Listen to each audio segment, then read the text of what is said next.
All right, guys, today we're talking to a career missionary. Him and his wife have actually started a ministry in Tanzania. God's done some incredible things through them over the years and used them in powerful, powerful ways. They've been in some dangerous situations as well. We get to hear about some of that today. Yeah, we're going to hear about his experience with the cholera outbreak in the Congo, his experience with an evacuation from the Congo as well. And even despite these difficult things, he kept serving the Lord and following the call that God was calling him and his wife to in missionary service. We're talking to Lowell Wertz today. My name is Mike Tapia. And I'm Cody Hall. And this is the Go and Send podcast.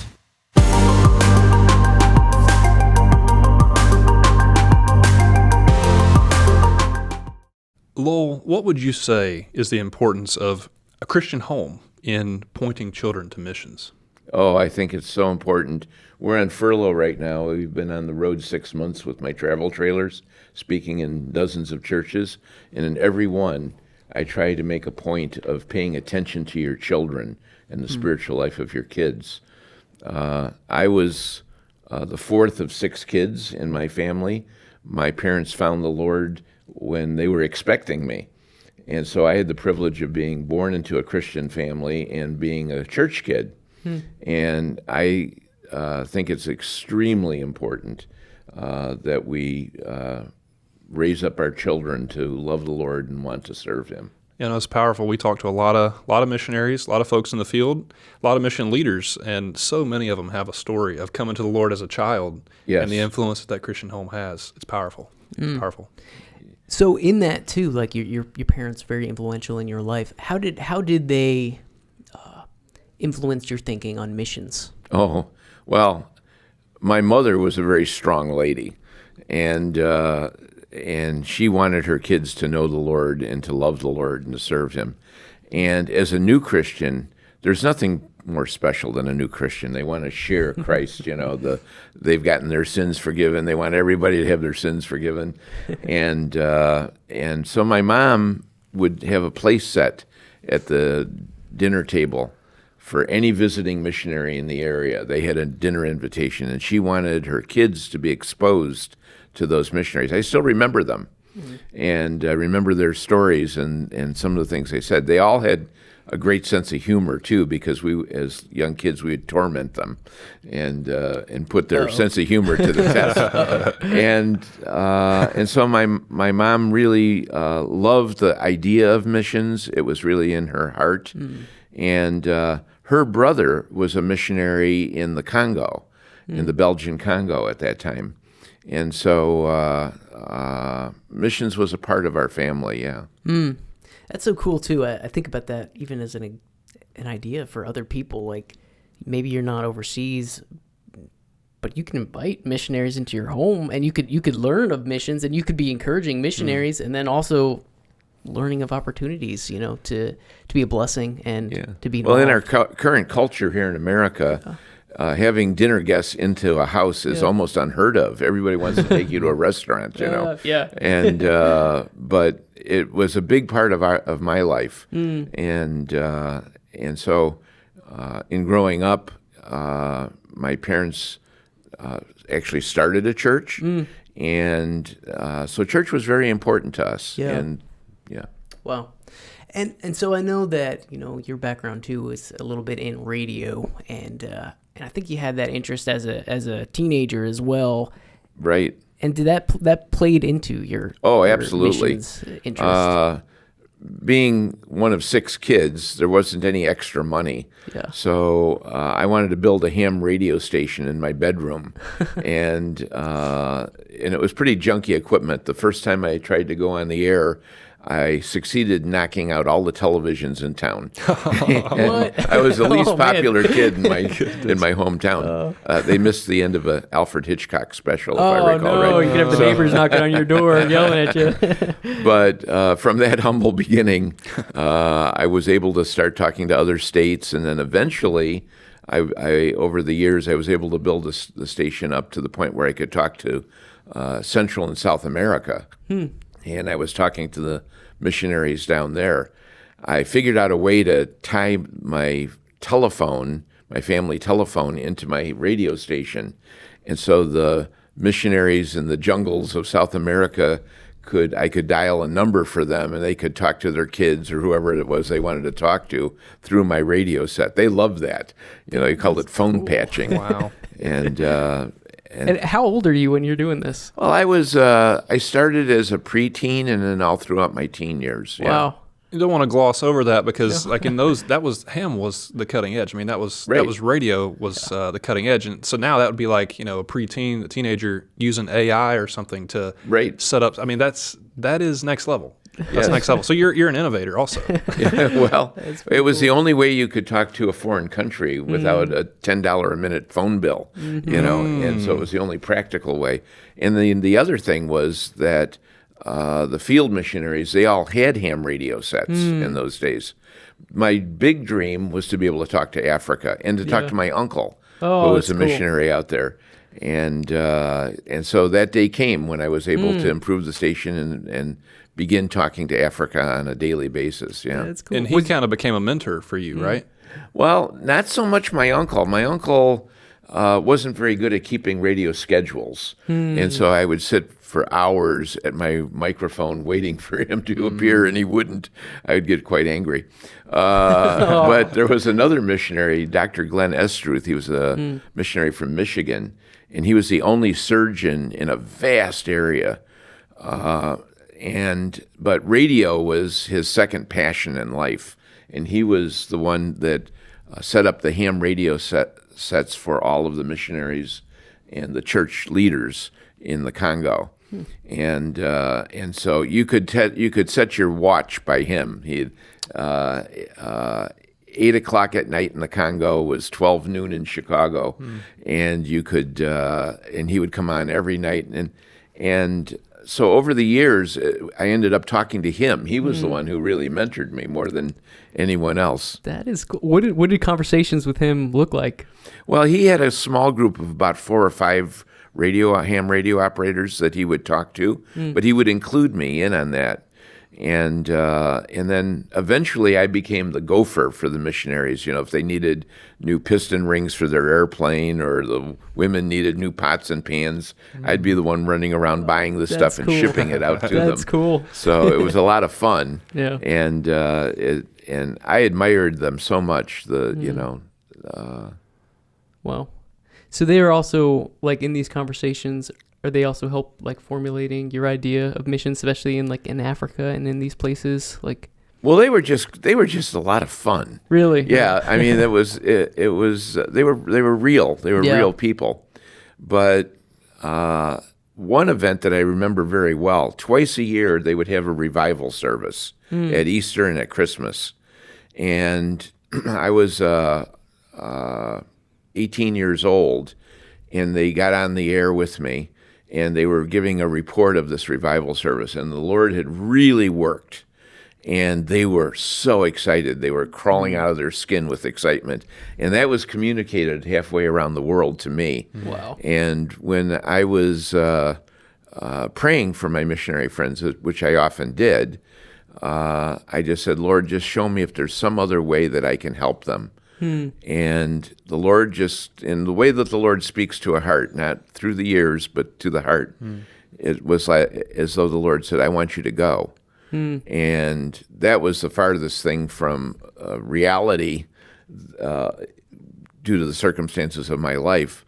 I was a freshman in college. I was cutting grass to pay for my books and gas to go to junior college, and nobody in my family had ever been on an airplane before. And so when I mentioned it to my mother, she was like, well, if it's the Lord's will, it could happen. You hear the stories of $1,000 check appearing in the mail, and when I mentioned it to my dad, he about fainted on the floor with the idea of me going to Africa. So we waited for the $1,000 check. It never came, but my parents went to the bank and borrowed the money to buy my ticket so that I could go at the age of 19 to spend the summer in the Congo. What a blessing. They really invested in that, knowing, this is something that the Lord's calling our son to do. Right. They made it took possible. a lot of faith to do that. Yeah. Wow. Yeah, it's amazing. So you actually spent the whole summer in Congo. Yes. Yes. And my uncle had a son who was my exact age. He was in America studying in college, and the mission board would pay a missionary kid once during their college career, would buy him a ticket to go back home. And so that was his summer. So we traveled together, and that was a lot of fun. We ended up in Lubumbashi. That's the name of a city, by the way, over 1 million people. Lubumbashi, that's tricky to say. And there we boarded a single-engine Cessna piloted by Harold Amsteds. You've got Leon Amsteds wow, here. How's that name? Yeah, Leon's one of our coworkers here. That's at SonSet. right. Yeah, Awesome. That's right. Well, it was, I think, his uncle. his uncle. Wow. And that was not my first time in a single-engine airplane. And we were flown to a place called Lake Kafakumba. It was a remote mission outpost with mud house and very, very crude and primitive. And we spent almost the whole summer there. Yeah. Wow. Like so you're 19 when you take 19, this yeah. trip. How does that hit you with like even just that cultural difference? You've used to. I the US culture the whole shocked time. all over the place. Yeah. I mean, I was just a classic case. I was Yeah. a mess. It was like my first reaction was, are these Africans? Is this? I was expecting dying, starving people in the ditches beside the road. They seem to be up and about and Sure. doing their gardens and everything. Is this all? Is this all the poor these people are? And then I went through all the stages of culture shock, but eventually came out of it when I made friends with several Africans and had a lot of fun with them.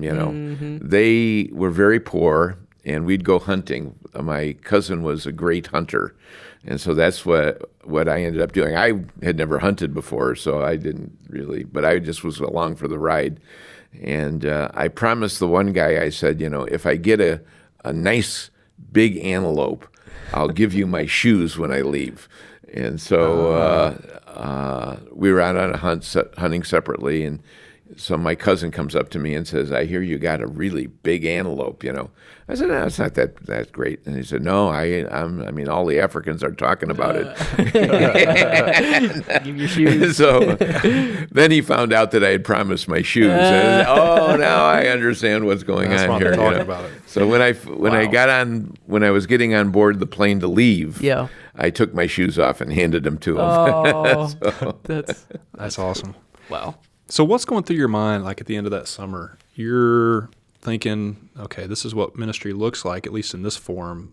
But you're heading back, and I guess you had college in mind as far as you want to study, get an education. What's going through your mind as you're leaving Africa? That's a great question. It seemed at the age of 19 that the whole world was open to me. I could be anything I wanted to be if I was willing to work hard enough. I could be a doctor. I could be a lawyer. I could, pursue any career path I wanted. And just because I visited Africa, I didn't want the emotion of a visit to the Congo to determine my future. So when I got back, people would say, "Do you want to be a missionary now?" And I was like, "No, I don't. I'm not making up that decision at this time." But the Lord was working on me, and for several months after that trip, I could just tell that God was calling me, giving me a call. And so by Thanksgiving time, I got up in my church and I told the church people that I was feeling called to be a missionary. And I've never looked back. Wow. Wow. Yeah. So the Lord worked on your heart in that matter of, what is that, like A couple of months. 3-4 months? Yeah. And then you're feeling Yeah, called but to. I had told everybody I wasn't going to be a missionary up to that point. Wow.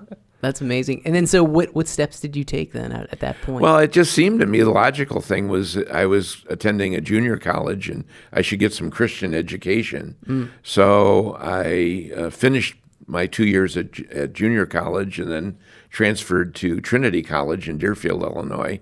And there I met my wife. So God was working in her life too. Wow. And so it was great. It was great. That's actually an interesting question too, because there's some probably even listening, maybe thinking about missions. They have that call. Maybe they're not married yet. and they're considering dating with that call. Like, how did you approach that, knowing, okay, Lord, I'm going to Africa? How did you and Claudia handle dating? Well, I was just that? walking down the sidewalk one day, minding my own business, and this cute little blonde walked past me and said, "Hi, Lowell," and kept right on walking. And the rest is kind of history. As our relationship got more serious, I told her, I said, it's my intention to spend the rest of my life in Africa. Yeah. And for me, it was a very serious call. It wasn't short term. It was going to be a lifelong call. And I said, before our relationship goes any farther, you need to know that. So she gave that some thought. Yeah. And so when people ask her today, how were you called to the mission field? She said, I was in a white dress holding a bouquet when I said I do.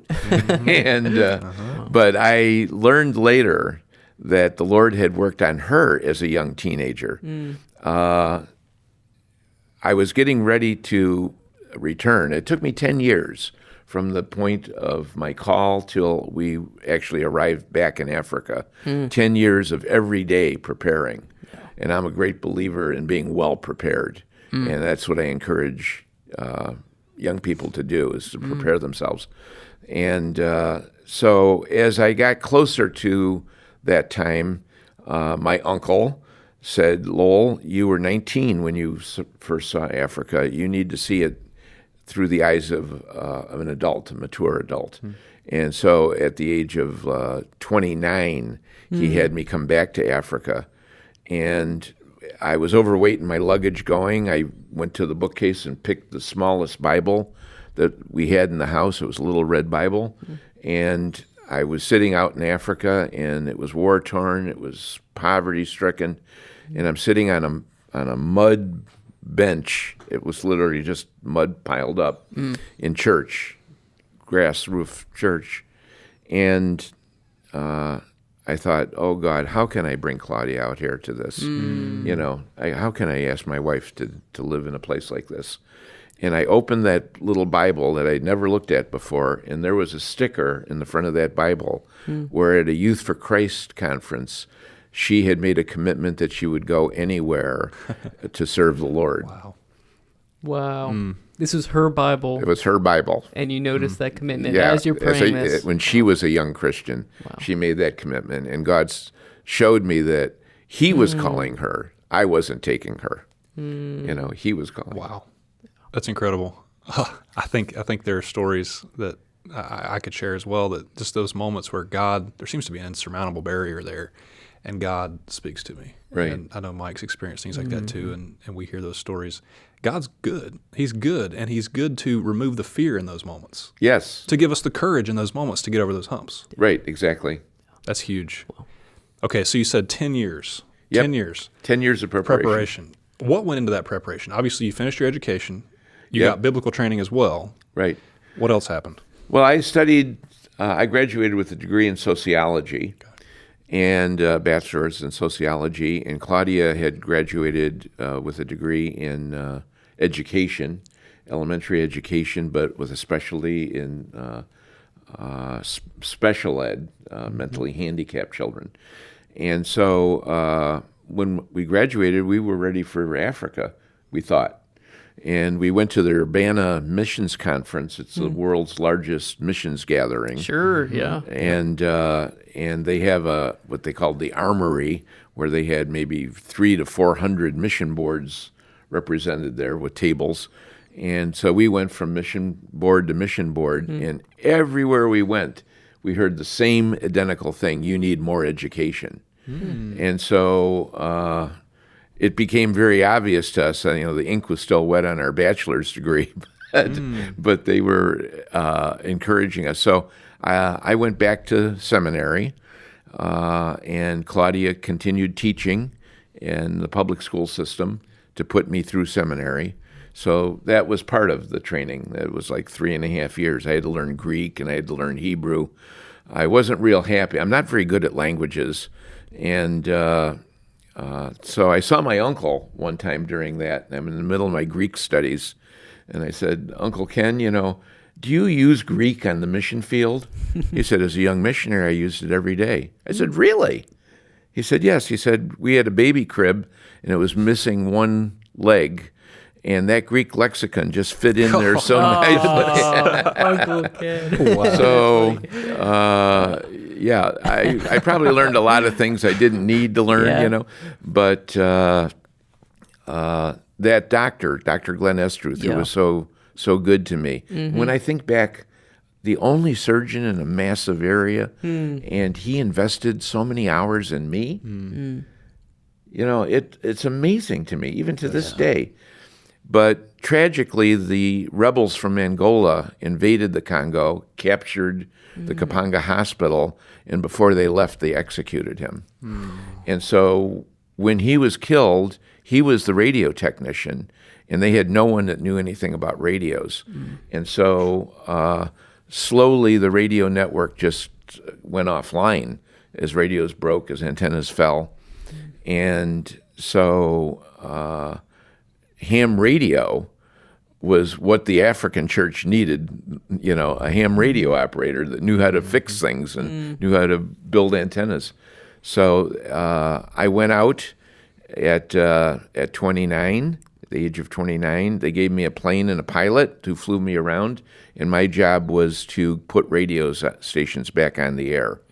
And when we landed at Kapanga Hospital, their station was off the air, and I walked into Glenn's radio room, and I saw the desk that he had sat at for all those years talking to me in his microphone.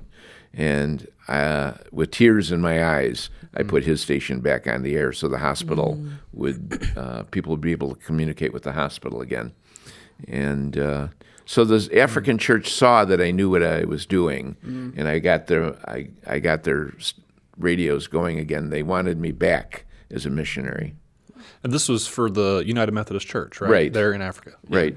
And was this more of a shorter term deal you were doing there, or did you have Claudia with you at that point and you were... No, I was alone, and it was just like a 2-week or 2.5 week whirlwind. Just go and get as many radio stations back on the air as you could. The pilot that was assigned to me was Stan Ridgway, who would later become my very best friend. Wow. And fellow pilot, and so that was another aspect of preparing. I could see the importance of having flying skills, so I started studying flying, and I got my pilot's license. Okay, so this was after you returned to the U.S. then, study there and get the pilot's license there. Yeah. Well, actually, I got the pilot's license in Illinois. Okay. Let me clarify. I got all my training in Illinois. I had everything done except the final check ride, and I contacted Africa and said, "Am I going to be flying my first term?"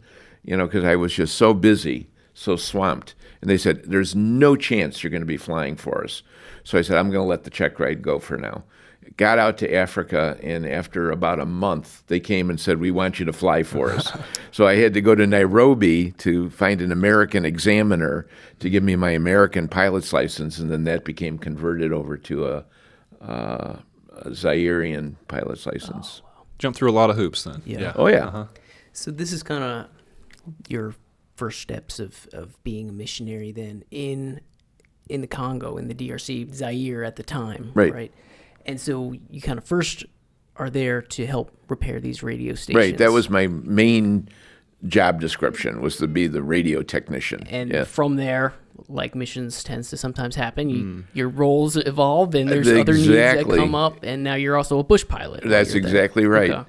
And that pilot who flew me on that whirlwind trip became my mentor in terms of bush piloting. Yeah. He was a graduate of the Moody Aviation program, and he really taught me almost everything I needed to know in order to be a successful bush pilot. Yeah, sure. So then you and Claudia moved to Zaire after restoring these radio stations. And then you're on the ground there. And so, like, how does that transition take place? So how is it when... Well, Claudia had never been to Africa. Yeah. So she was, really worried and scared to death. And she said to me as we were getting ready to leave, she said, "I want to know what the hardest part is going to be. Is it the loneliness? Is it the bugs, the snakes? what is the hardest part of the mission field? And I said, loving the other missionaries will be the hardest thing that you'll have to do. And she said, really? She couldn't believe that would be the problem, But my cousin, who had gone out with me at the age of 19, he was a missionary. And I had told him to rent us a house, and because we were coming, but he didn't believe that we were really going to come. So he didn't rent this house that I had told him to rent. And so when we were finally en route on the way, he was scrambling to find us a house. Well, we ended up in a dump. You couldn't believe how terrible this place was. It had no screens on the windows. Nobody had lived in it for 40 years. Linoleum with an inch of creepy crawlies underneath, and African children with their heads in every window watching every move you made, And it kind of freaked my wife out a bit. But she went to one of the other missionary ladies and said, how do you get any privacy? She said, well, it's no problem at all. You just close your eyes. So from that very humble beginning, we just started trying to fix up the house. And the first year was just trying to survive, really. There was no food in the local market for us to buy. And until I got my wings and actually started flying where I could access the city, we were really just at the center of zero. Yeah. Wow. So growing your own food and all those adjustments. Is that something you had experience with before? No, I was a suburban kid. We did try to plant a garden, but no one had successfully planted a garden in this location because of the climate. It was so hot. And but I took that on as a challenge. And but we weren't really living out of our garden. I planted tomatoes mostly. But, we got to the point where it was a mining town, and the mine had a canteen for mining officials and a few select people that were invited. But their rule was nobody could get an invitation until you lived there for a year. So we had taken some food. We had taken 35 Kmart trunks, cardboard trunks with us, and we had taken some food in that. And that food was running out, and I couldn't buy anything locally, and so we were literally starving. Wow! And I lost a ton of weight, and the African ladies were mad at my wife because they said that she was killing me by not feeding me, And late one night, a Belgian couple, pulled up with their pickup truck. And the rule was if you gave the food from the canteen away or you sold it, you would lose your rights to buy there. And so they said, shh. They backed their pickup truck out, and they offloaded some canned goods and stuff. They saw that we were really in trouble at that point, and so they kind of saved the day. So, it kind of brings into mind, too, like, you get called to the mission field, you're overseas, you finally get there. Sometimes reality hits, maybe a little bit of discouragement, and it sounds like in those early years it was a little bit tough. How did you guys keep the right perspective through all of that? Well, for me, it was a dream come true because I had been preparing every day for 10 years. Sure. So the last words out of my mouth every night was another glorious day on the mission field. My wife had a little different perspective than that, and she was crying quite a bit. And praying that she would get a bad case of malaria and would get an honorable discharge, a medical discharge from the mission field. That's tough. On that whirlwind trip, when I was at the Kapanga Hospital, they took me into the X-ray room. The X-ray machine was broken down, and they asked if I could fix it. And, of course, I didn't know anything. I had maybe seen an X-ray machine once, but I knew nothing about them. But the thing that you position over the patient that generates the X-rays, it was dripping oil down on the table. I said, that can't be good. So I unbolted that and took it to Chicago and took it to the Picker X-ray machine company of Chicago. And they said, this thing's 75 years old. Wow. We have another one, They looked and they found one, and it was a lot of money. It was like $1,200 to replace that part. And kids at a Christian camp gave their donations, their offering money to help me buy that part. So we were there. I had it in one of the trunks that I had brought out. And one of the missionaries' mothers had fallen in the night and broken her arm and needed an x-ray really bad. And so the next thing I knew, we were on a light plane. This was early. We were there only a couple of months. And on the way to see if I could fix the x-ray machine. So my wife was very much afraid that I would glow in the dark that night. And so I installed the tube and cleaned out the mice nests from the control panels and everything. And lo and behold, the machine worked. And that was a turning point for her in her missionary career. It was the first time she said that she thanked God that we were there. Wow. And she's never looked back. Wow. Well, I won't say never, but Sure. sure. It was a big event. You saw how the Lord was and using you we guys got and Grandma opening doors. Ferrier's x-ray done, and then a line of about 50 people formed who needed x-rays, Wow. and they were having to do surgery on simple fractures and things because they couldn't set bones without an x-ray, and now they had that capability. So clearly the Lord, has prepared you guys and in your unique skill sets. Even it's no coincidence, your skill set and technology and just your ability to troubleshoot and figure things out and open up those doors to help those people. It was only the goodness of the Lord. Let me Yeah. tell you, it was not skill on my part. Sure. And it sounds like too, like as you guys were there, the Lord used you in various situations and events that were even taking place in the country. I know that at that time there was a cholera outbreak as well. Is That's that right? Our first year. Wow. This is going back, but for the first time ever on the Congo River, there was a massive cholera outbreak. My cousin, who was living in the same town, we were the only two missionaries in this vast area, and he was on furlough. And suddenly I was being swamped with death reports.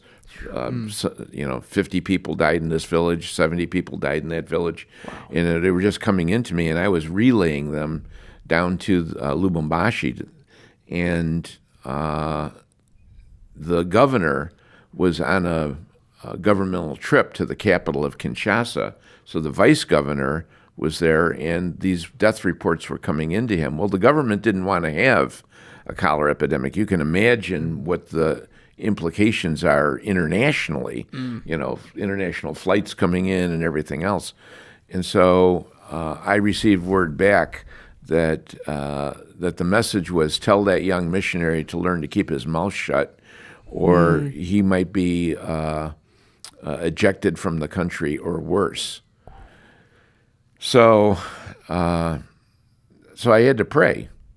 And, there's a verse in the Bible that says, render unto Caesar that which is Caesar's, but render unto God that which is God's. And I made the decision, even if the worst should happen to me, these people belong to God, not to that man. And so we kept working the epidemic. When the governor came back, he commandeered the mining company's jet, and flew into Luena, where we were living. And I went out. I thought it'd be fun to see his arrival, and I'm standing in the elephant grass, this 8-foot-high grass, at the edge of it. And all these soldiers were there in their dress uniforms, and the governor stepped off the plane, and the regional governmental official handed him his itinerary for his visit. And he looked at it, and he crumpled it up. He threw it to the side, and he said, I'm here to see the missionary. And before I knew what happened, I had a soldier on each side of me, and I was being escorted down front.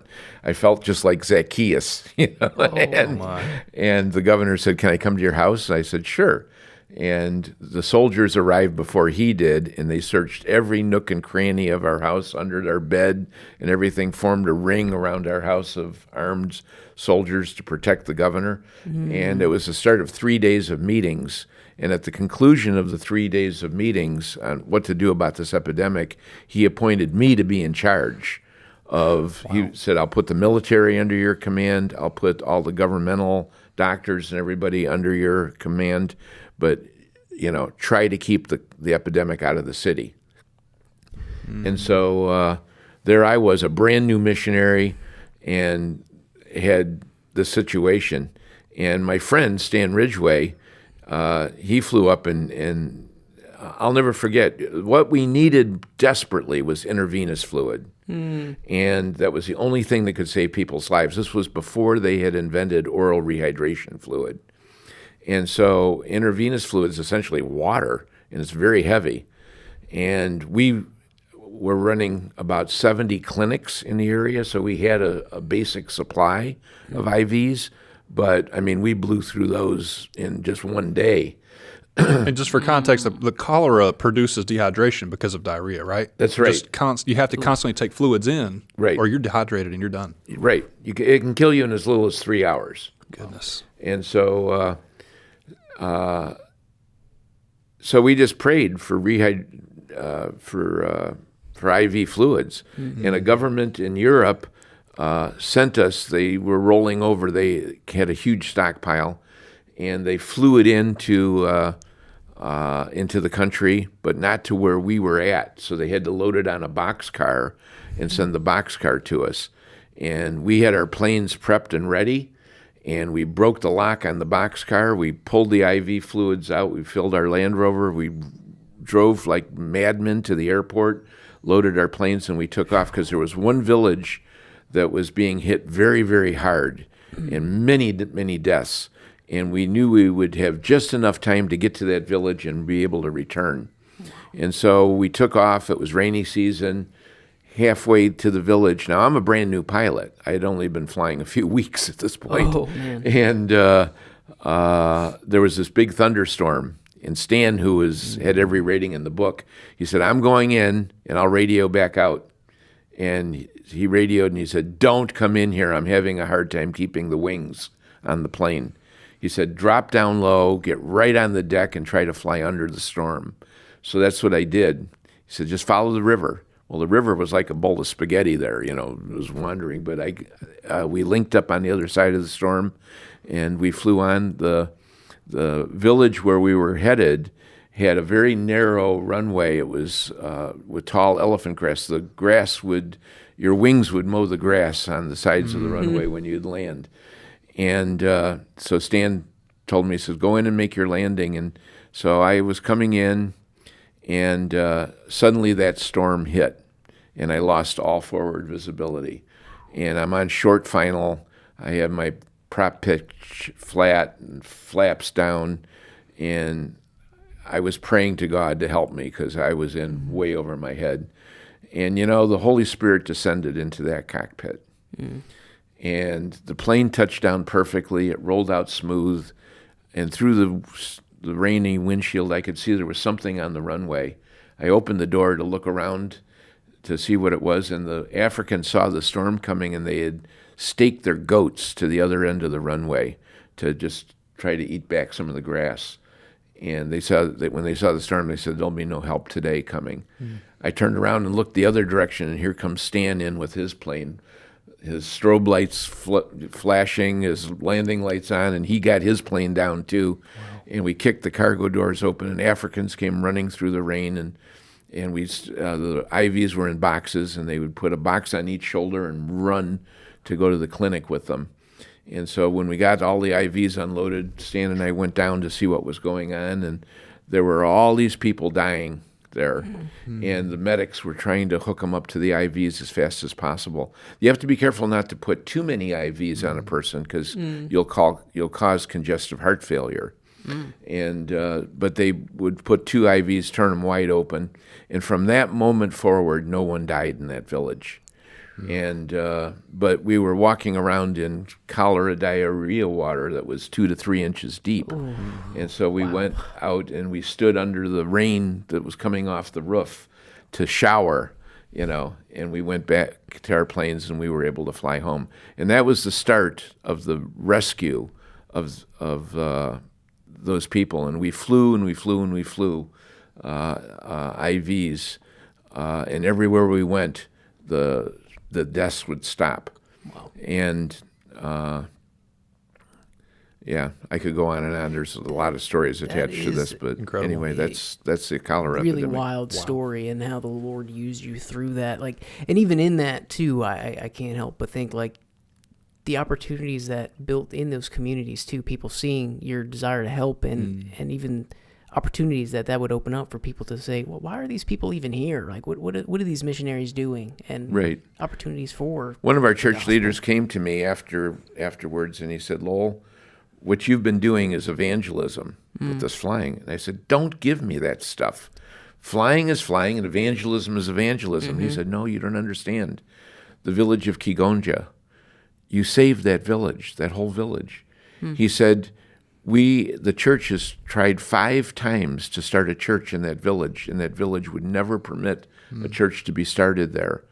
And he said, and now one of the largest churches in the conference in that whole area has been started there. And on Sunday morning, the church was filled, and it's been filled ever since. He said, the people are so grateful that you saved them. So, sometimes the lines are blurred between practical help and evangelism, preaching, they help each other, Absolutely. We see that so often, that there's a chain of linkages that end up bringing someone to Jesus. And That's right. you got to have somebody on the front, and they've got to be meeting needs. And you've got people, meanwhile, your support team is supporting you from back in the States. You can't do the work without the support team, the people holding the rope, while you go down. That's right. Powerful. It's Yeah, powerful. our chief pilot, the founder of the program, used to say, I can't fly my airplane 1 inch further than somebody will buy the gas for it. That's right. That's right. So you served in the Congo. How many years were you there? We were there 12 years. 12 years. And then you spent several years in Tanzania as well. Ever since. Yep. What kind of led to that transition from the Congo to Tanzania? A small team of pastors, and I was on that team, there were 5 of us, were asked by the church leadership to go to the Tanzania to plant the United Methodist Church there. There wasn't a single United Methodist church.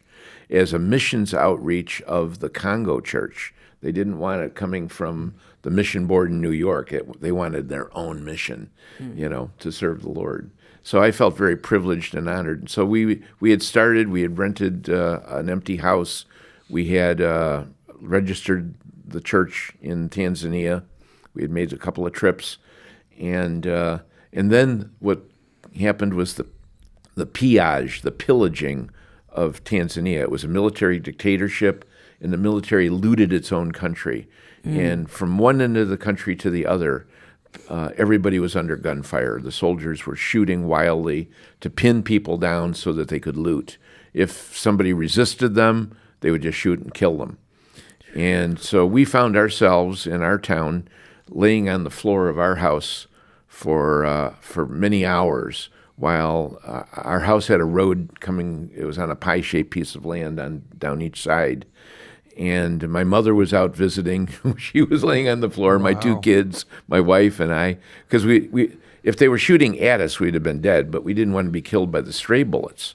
And John and his family was a city block away. We had CB radio link between the houses. Now, John, who's that? That's my cousin. Okay. I made my first trip out there with. Sure. Okay, and now we're both missionaries serving the Lord. And we're checking on each other. And suddenly he started shouting into the microphone, "They're coming into my yard now. They're coming into my yard. It's only a matter of time." And we knew what he meant. So we prayed that their death would be quick and painless. We prayed that Kindy wouldn't be raped in front of her 2 young boys. And it seemed like an eternity. And then suddenly I heard John's voice on the radio again. There's no explaining it. I can't understand it, but they're leaving my yard. They're leaving my yard. And we thank God.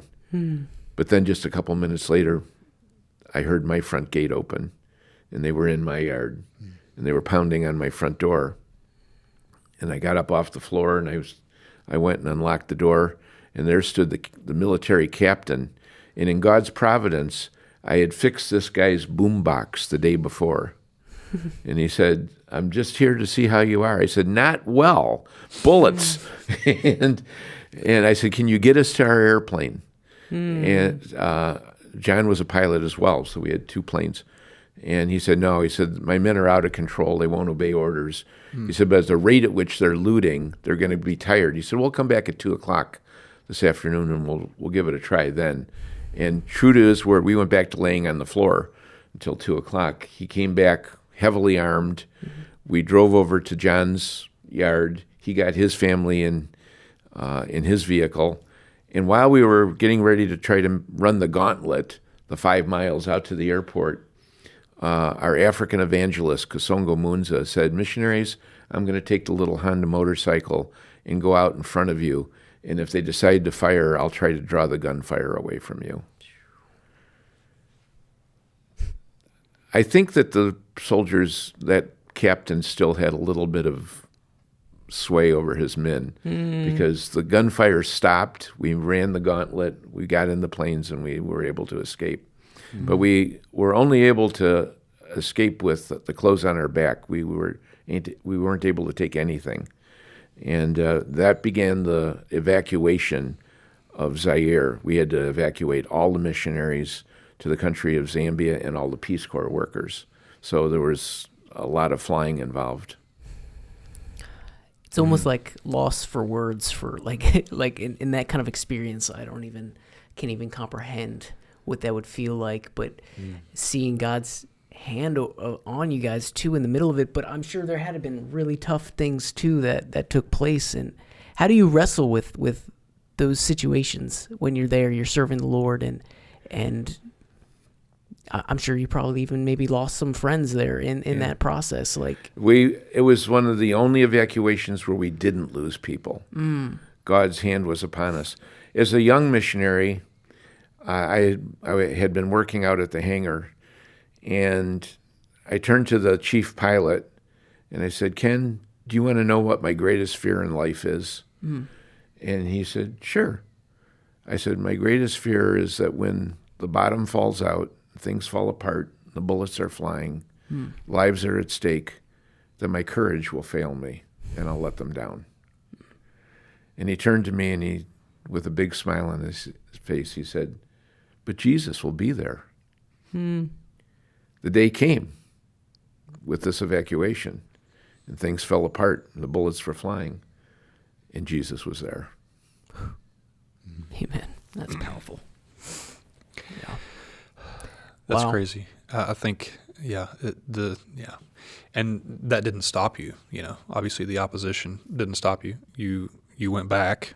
You went back and continued, and actually, so we could get to some of these thoughts of Joy in the Harvest, Radio Joy in the Harvest. This is just an incredible ministry, and we got to hear some talking with you yesterday as well. A lot of different pieces to this ministry. How did Joy in the Harvest come about in the early days? Well, it was at this time when we lost everything. We were looted. We ended up back in America sleeping on the floor of my parents' home. And there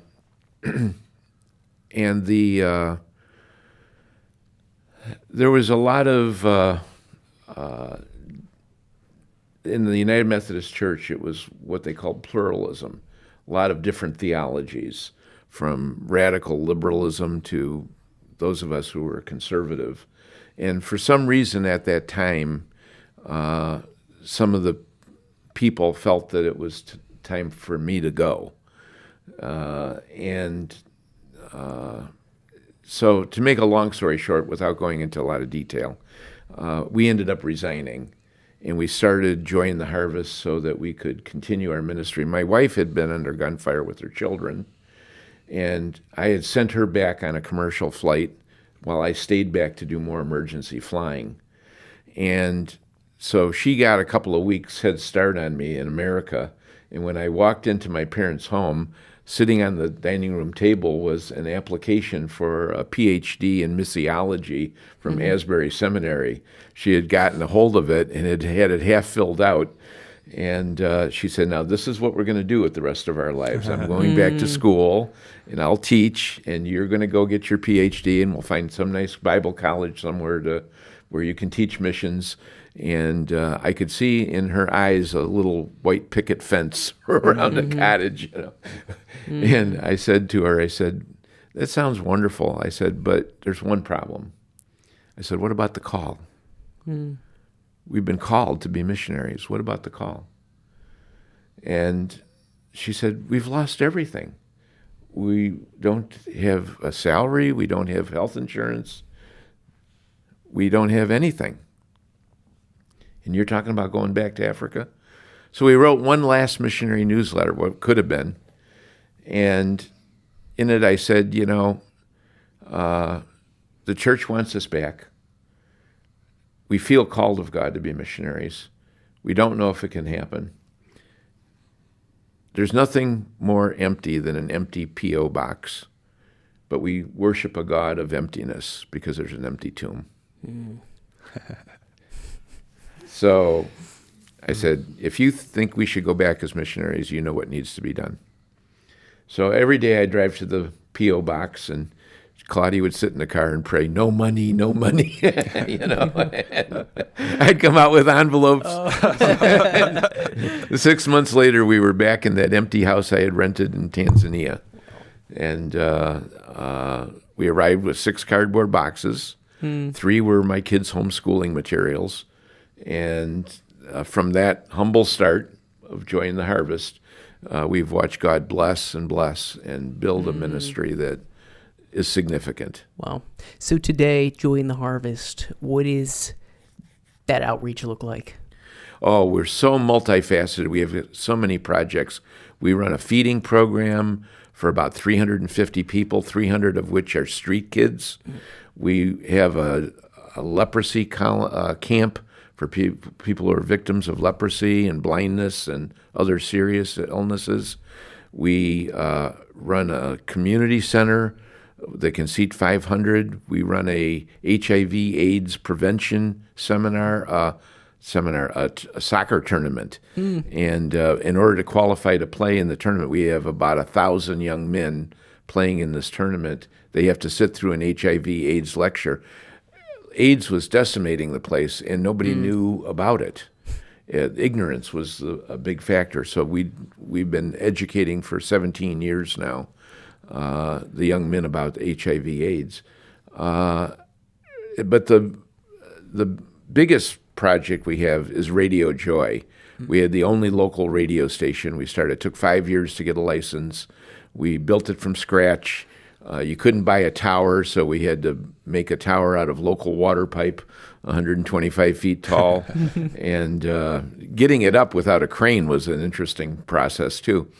And so we got on the air, and God has been so good. We have so many different projects. We don't have time for me to list them all today, but we have 70 full-time workers under contract and 25 part-time workers, and so we're the largest employer in Kigoma.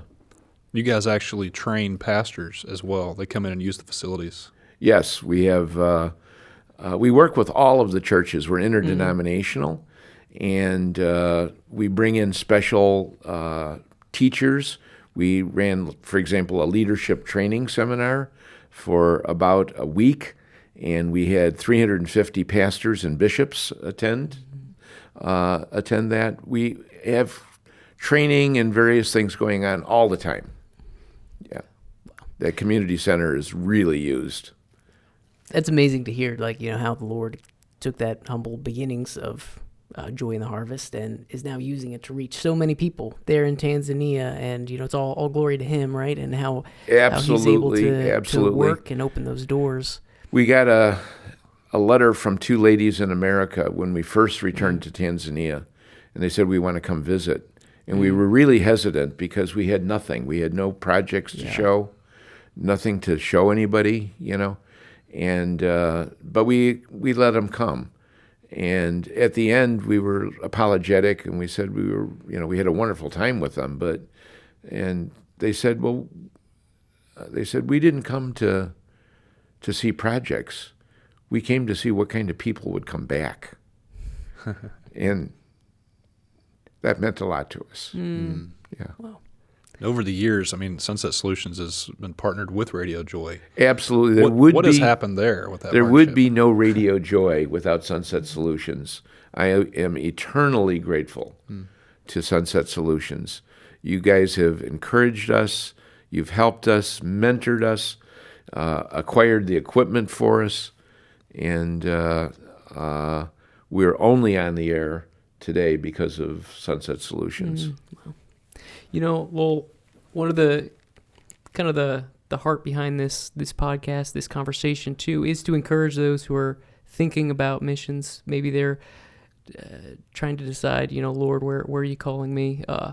What would you tell that person? The Lord's used you. You've had this career in missions. He's done things through you that you probably never foresaw that he would be using you to do. What would you say to that person who's thinking about ministry right now? I got several ideas, several pieces of advice. The first is, why be the King of England if you can be a missionary? Okay, it's the most precious thing in the world. No, if you are fortunate enough to receive a call, treasure it, protect it. So many times on the field in Africa, I would make decisions based on protecting my call, so that it could be a long-term service to the Lord. We've been in service now as full-time missionaries for 45 years.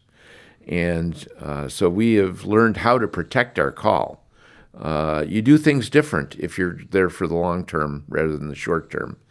But when it comes to like Bible school students who are thinking about missions, one of my pieces of advice is go get a real job, punch a time clock for a while, learn that the devil isn't under every bush.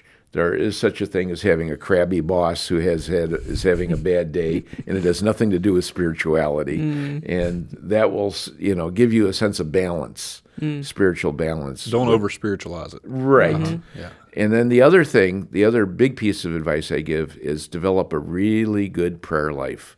So when God is speaking to you, because someday your life is going to depend on it. And knowing that the Lord is directing you, and you're not just making things up in your own mind or your own heart, and so work on your prayer life and keep your prayer life in order.